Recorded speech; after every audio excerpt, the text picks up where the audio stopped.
Some women don't just break your heart. They erase you, piece by piece. Your ambition? Replaced with confusion. Your self-respect? Chipped away by manipulation. Your peace? Traded for emotional chaos. And the scariest part? They don't scream. They don't always cheat. They don't even need to lie. Sometimes they just reframe the truth until your world collapses under the weight of a story you never agreed to be in.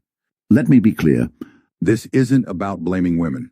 It's about protecting men who are walking into war zones with open hearts and blindfolds on. Because the wrong woman doesn't just delay your goals, she reprograms your identity. Marcus was a rising entrepreneur, built a 6-figure business by 26. Then came Chloe, stunning, charming, and just going through a rough patch.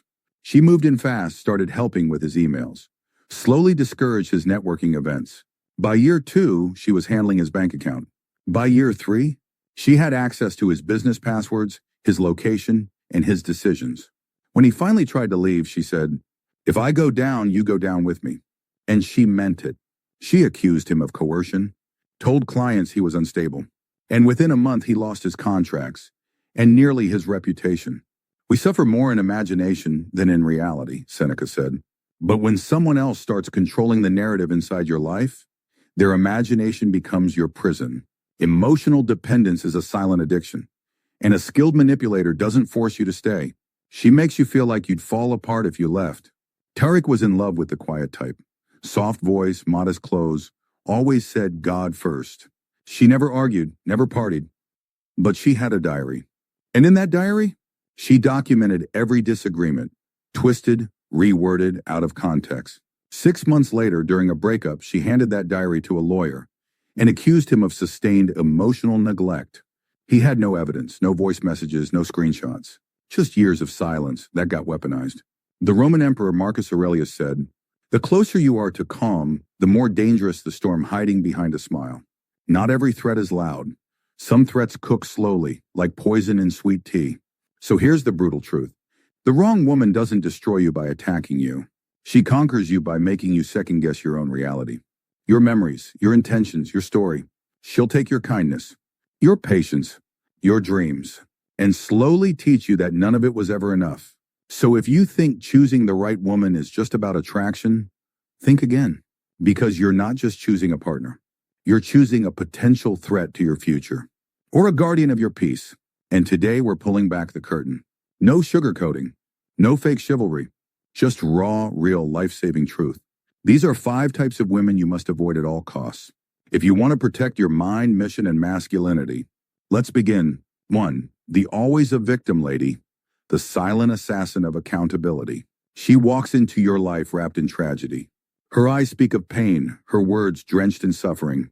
You feel like a hero just for listening, and that's how she traps you. She doesn't seek healing. She seeks a host. Her entire personality is a collage of grievances, carefully curated tales of mistreatment, emotional abandonment, and heartbreak. But here's what she'll never tell you. She's the common denominator in every disaster. Every ex was narcissistic.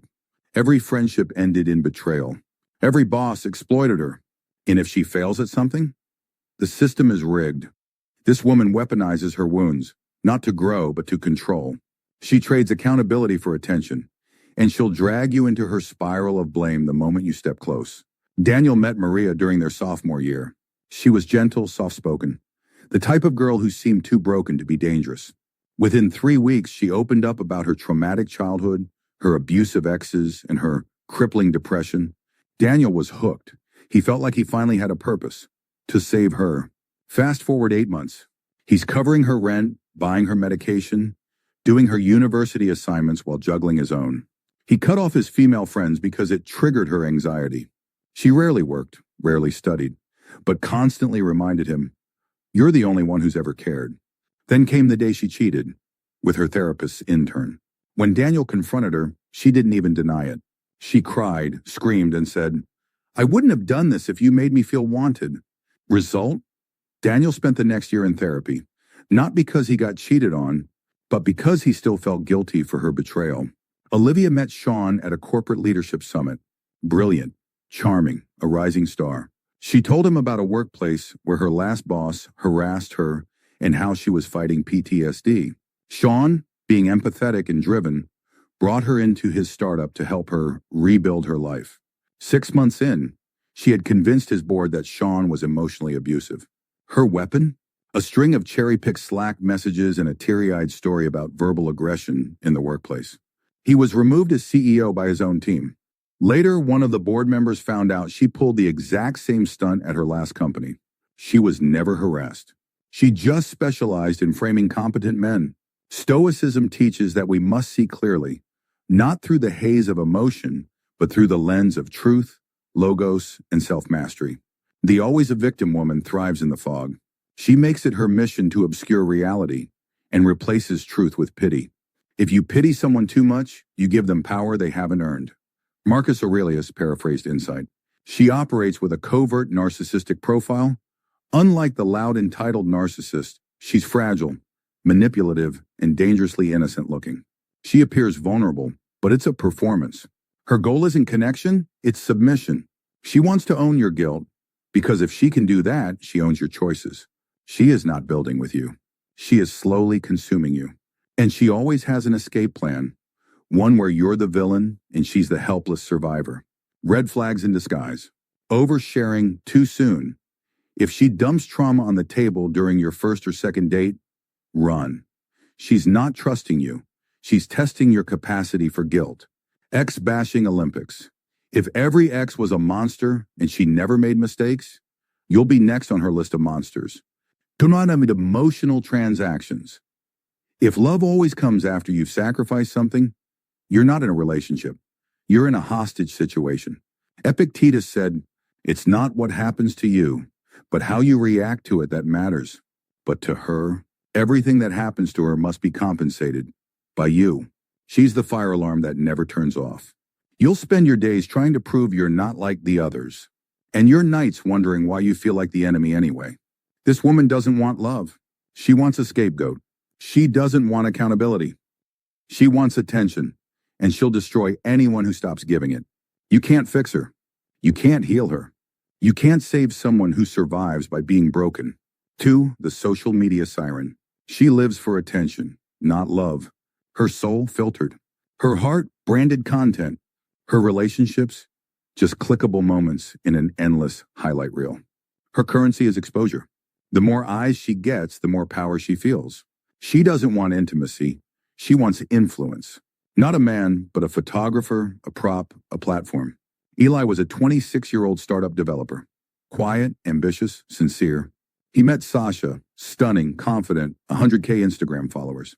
From day one, everything was documented. First date? Soft launch. First gift? On her story. Her first argument, hinted at with sad emojis and quotes like, "Love shouldn't feel like pain." What started as romance became a reality show. She demanded candid photos of breakfast. She staged surprise gifts she bought for herself just to caption, "He spoils me." And every time they fought, she posted cryptic quotes like, "Sometimes the people who love you the most are the most toxic." Eli stayed silent until she posted a TikTok claiming he isolated her and was emotionally manipulative. Her followers? Outraged. His boss? Fired him, citing PR concerns. The truth? She cheated, but she posted first. And in the digital world, the first one to speak often writes the script.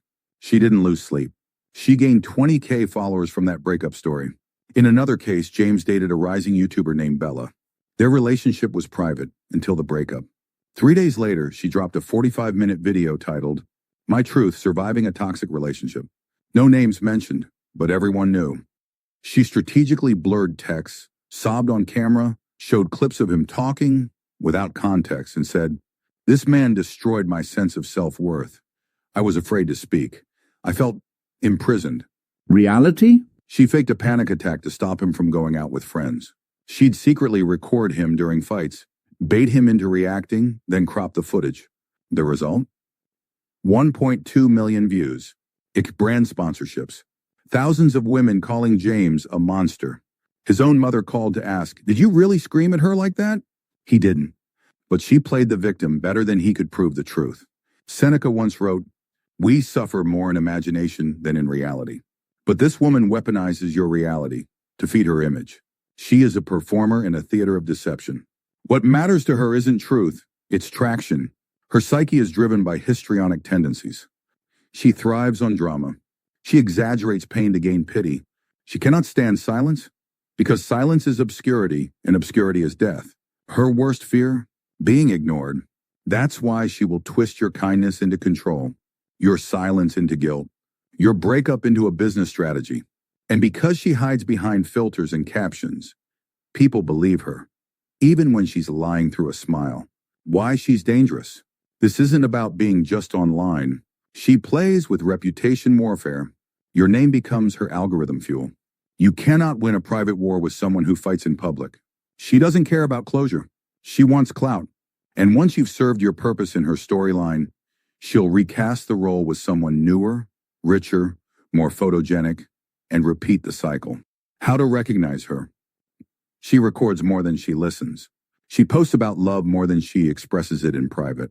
She uses phrases like manifesting healthy love while threatening to expose you if you leave. Her phone is always in hand, but her empathy is never present. She will say she values transparency, but what she truly values is engagement, not with you, but with strangers. Epictetus said, "He who is not master of himself is a slave, no matter his title." She is enslaved by her need for attention, and if you're not careful, you become enslaved to her performance. You'll find yourself explaining private arguments to strangers. You'll walk on eggshells not because you're guilty, but because the camera might be rolling. You'll lose your peace just so she can keep her aesthetic. Bottom line, avoid the social media siren, because once your love becomes her content, your pain becomes her profit. And there's no healing in a place where your heartbreak is monetized. 3. The fix-me female, the black hole of brokenness. She's not just damaged. She's defined by it. And worse, she flaunts it like a badge of honor. She'll say things like, "I'm toxic, but at least I'm honest. I've been through hell, so don't play with me. If you can't handle my pain, you don't deserve my love." It sounds deep, vulnerable, even beautiful in a tragic way. But here's the brutal truth. She doesn't want love, she wants a rescuer. And you become the sacrifice. Josh was 24 when he met Lila. She told him about her alcoholic father, her cheating exes, and her battles with anxiety. He admired her resilience. He thought, she just needs someone who won't leave. So he stayed and paid, emotionally, mentally, and financially. She used her trauma like a leash, accused him of cheating if he didn't reply in 5 minutes, slapped him during fights, then sobbed that she was afraid of being abandoned. Faked panic attacks when he wanted a weekend with his friends. In 2 years, Josh lost 30 pounds, quit his job, isolated from everyone he knew. When he tried to leave, she threatened to overdose. And when he still left, she posted on social media that he used her and ghosted a mentally ill woman. He's now in therapy for PTSD from the relationship. Mark was 29. He fell for a woman who said, "My exes never understood my trauma. I just want a safe place." So he built one for her, moved her into his apartment, helped her through panic attacks, gave her space to heal. But her version of healing was screaming at him for looking at other women, checking his phone while he slept, Amar threatening to report him for emotional abuse when he said he needed a break. One night, she cut her own arm during a fight, then told police he did it. He was arrested, lost his job as a teacher, took 6 months and a polygraph to clear his name. To this day, people still Google his name and see the headlines. Tom met Ava on a mental health forum. She was beautiful, spiritual, and open about her depression. He saw her as a fragile flower. She moved in quickly, said she felt safe with him. But within weeks, she quit her job because she was too emotionally exhausted. Used his credit card for crystal therapy, energy healers, and online psychics. Told her online followers Tom was the only reason she hadn't given up. She became the center of his universe and the black hole of his energy. When he tried to set boundaries, she collapsed into sobs, said he was triggering her PTSD by being emotionally distant. Tom stayed another year out of guilt. When he finally escaped, she sent videos to his new girlfriend saying Tom was a narcissistic abuser. Now he's alone, afraid to date again. Not because he fears rejection, but because he fears another Ava. These women aren't just hurt. They've built their identity around being broken. They don't want healing because healing means losing the power they wield through pain. They demand love without accountability. And in doing so, they reverse the roles. Kermon, you become the therapist. Kanatinina, they become the patient. Hey, but the patient is armed. with guilt, tears, and trauma bombs. Their suffering gives them permission to, where's your rent? Control your schedule. Zitamus, monitor your behavior.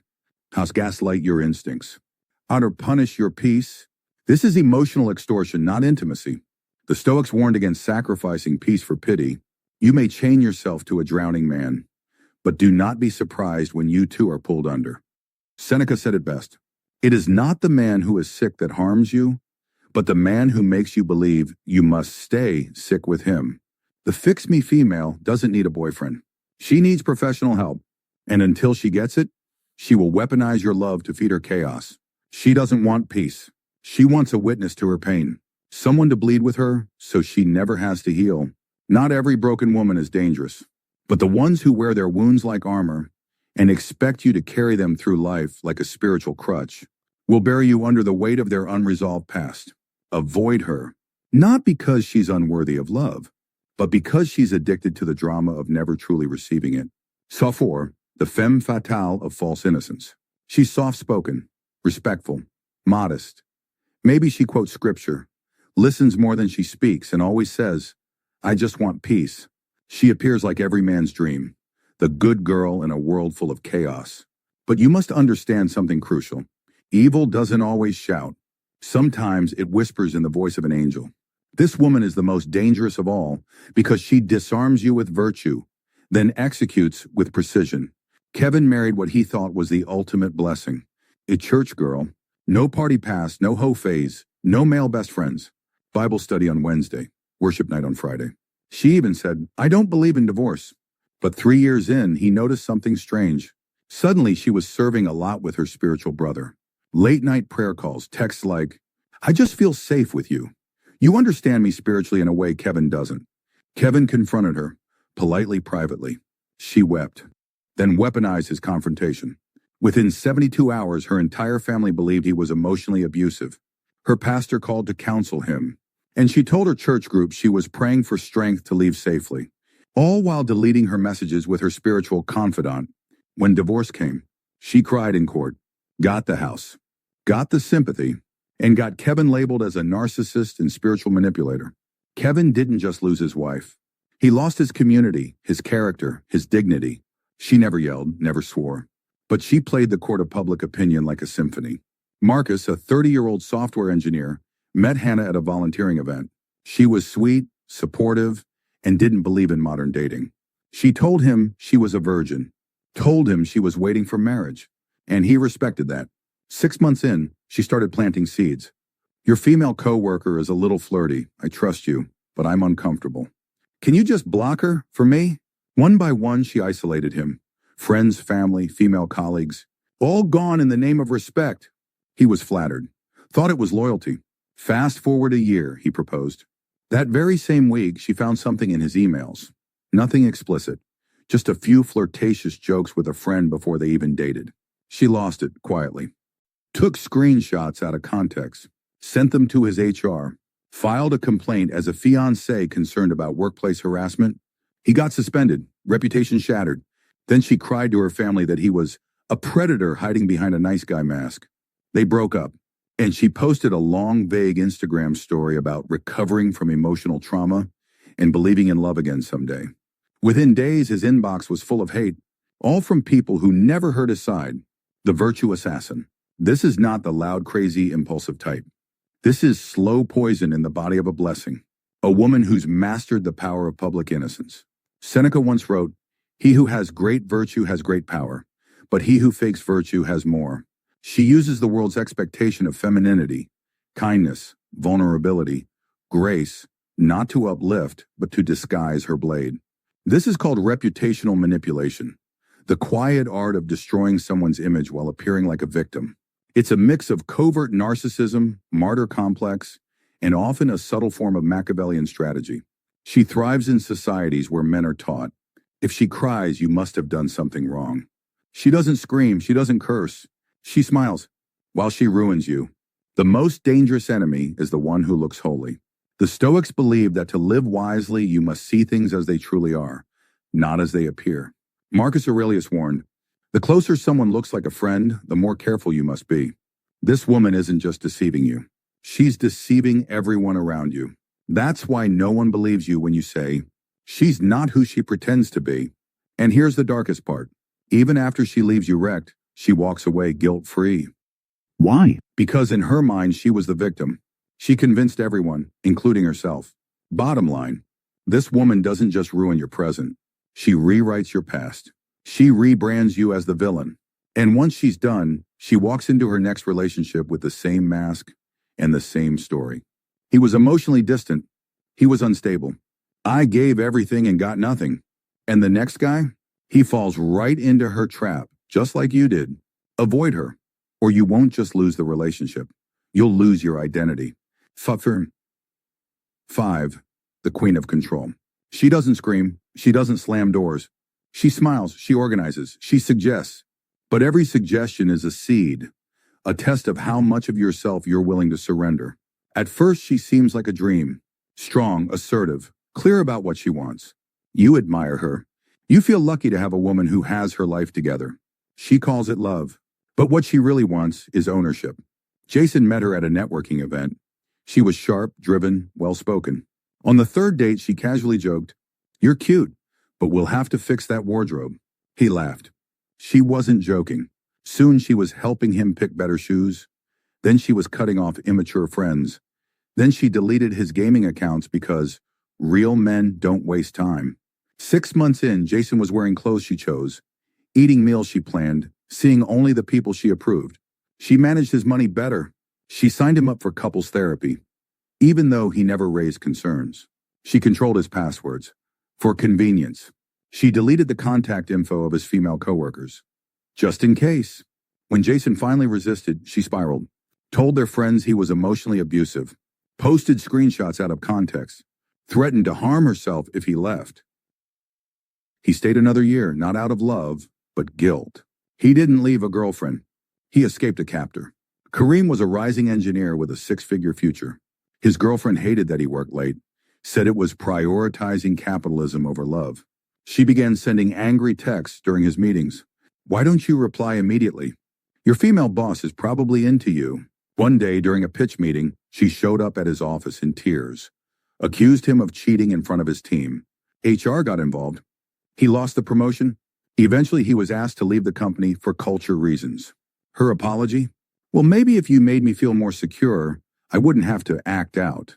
He didn't lose a job. He lost his credibility because she couldn't control his ambition. A 29-year-old man in the UK divorced his wife after she forced him to record voice notes every time he went out. For safety, she controlled his spending with a shared bank app, even tracked his phone using a couple's GPS. When he tried to separate, she filed a restraining order, claiming emotional manipulation. Her proof? Screenshots of him saying, "Can we talk tomorrow instead of tonight? I'm tired." He was barred from his own apartment. He lost access to their shared dog. And on social media, she was hailed as a survivor. This isn't love, it's coercive control. The invisible chains that feel like care. Seneca once wrote, "He who is controlled by another ceases to be his own master." These women don't raise their hands. They raise doubts about your identity, your friends, your judgment. They don't take your freedom all at once. They chip away at your soul with smiles and gaslight-laced affection. Their greatest weapon? Guilt. They don't fight you. They make you fight yourself. The shocking reality. These women don't want you empowered. They want you weakened, dependent, neutered, tame. They don't seek partnership. They seek possession. They don't ask you to grow. They ask you to shrink so you'll fit into their box. And here's what stings most. She'll never admit it because she believes she's helping you. She'll weaponize, "I did everything for you," as a moral noose. Why you stay? Because control wears the mask of stability. And chaos is often disguised as love that's just passionate. You stay because she convinces you that she's better at making your decisions. And once you believe that, you're not her boyfriend. You're her project.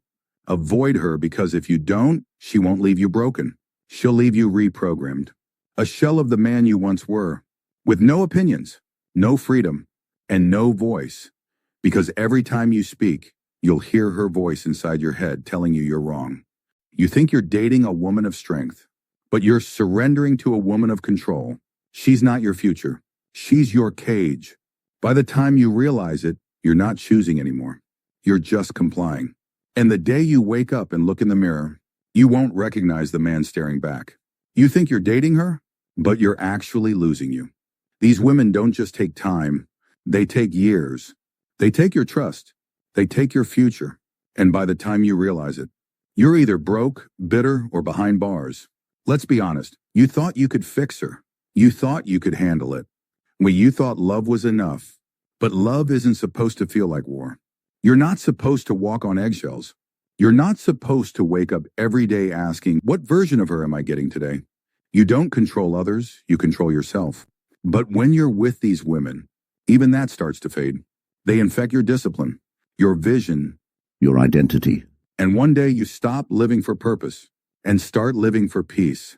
The kind that only comes when she's not angry, not crying, not accusing you of something you didn't do. That's not peace. That's survival. Here's the raw truth. For every man who has built empires, there are men who have burned to ashes, not from war, not from failure, but from the wrong woman. History is filled with examples. Once Samson had strength that shook armies, until Delilah whispered sweet poison into his soul. Julius Caesar conquered nations, but was manipulated and betrayed in love, blinded by charm. In modern men, we don't lose swords. We lose custody. We lose freedom. We lose ourselves. The call to wake up. If you see the signs, run. Don't wait for one more chance. Don't wait for apologies, tears, promises. They're tools, not truth. And if you're already in too deep, there's still a way out. But first, you have to admit this brutal fact. She's not good for me, and I don't need to be her savior. You weren't born to be a fixer of chaos, a shield for brokenness, or a punching bag for manipulation. You were born for strength, purpose, clarity, and freedom. So, remember these 5 faces. 1. The eternal victim who rewrites every chapter with her as the martyr. 2. The social media siren who turns your pain into content. 3. The fix-me female who chains you to her trauma. 4.